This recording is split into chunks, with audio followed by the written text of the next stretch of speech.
ये ब्रह्म विचार के 3 साधन हैं। एक साधन तो सब करते हैं, श्रवण। मनन कोई नहीं करता, कोई विरला करता है। सुन के बाद में घर में जाके एकांत में उस पर विचार। आप बताओ, इतने लोग बैठे हो, ईमानदारी से कितने लोग करते हो?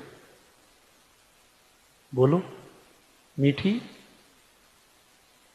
हाँ अंकिता, बताओ ना भाई, मनन करते हो कि अभी कर रहे थे मनन?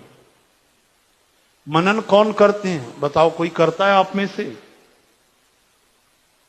सुमिरन करती हो ना? नहीं, थोड़ा थोड़ा, कभी कभी नहीं। अच्छा, तो दूसरा स्टेप कौन सा है?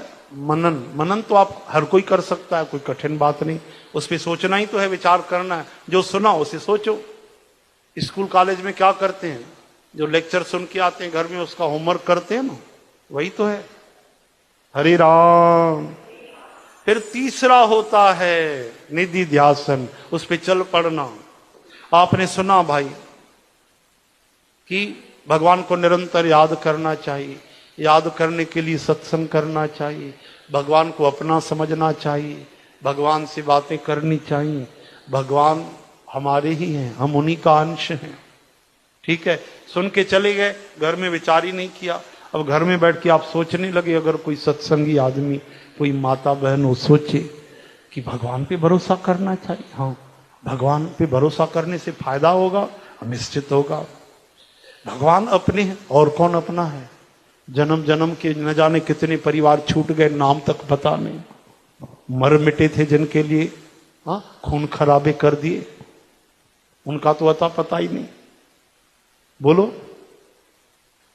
फिर। हाँ, भगवान ही अपने हैं, भगवान का नाम लेना चाहिए। हाँ, कैसे ले? वहां तो बोल तो रहे थे कथा में कि भगवान की कथा सुनोगे तो भगवान की जानकारी हो जाएगी, भगवान का नेचर पता पड़ेगा, स्वभाव पता पड़ेगा। फिर क्या होगा?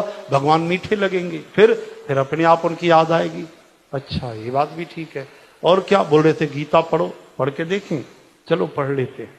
और गीता पढ़ी, निधि ध्यासन हो गया, एक स्टेप आगे बढ़ गए। फिर भगवान से प्रार्थना की, बातें करी भगवान से।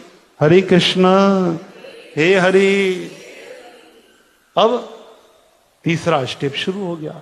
ऐसे करते करते फिर एक दिन ब्रह्म खुद ही अपनी कृपा से हमें ब्रह्म ज्ञान देंगे। हरे राम।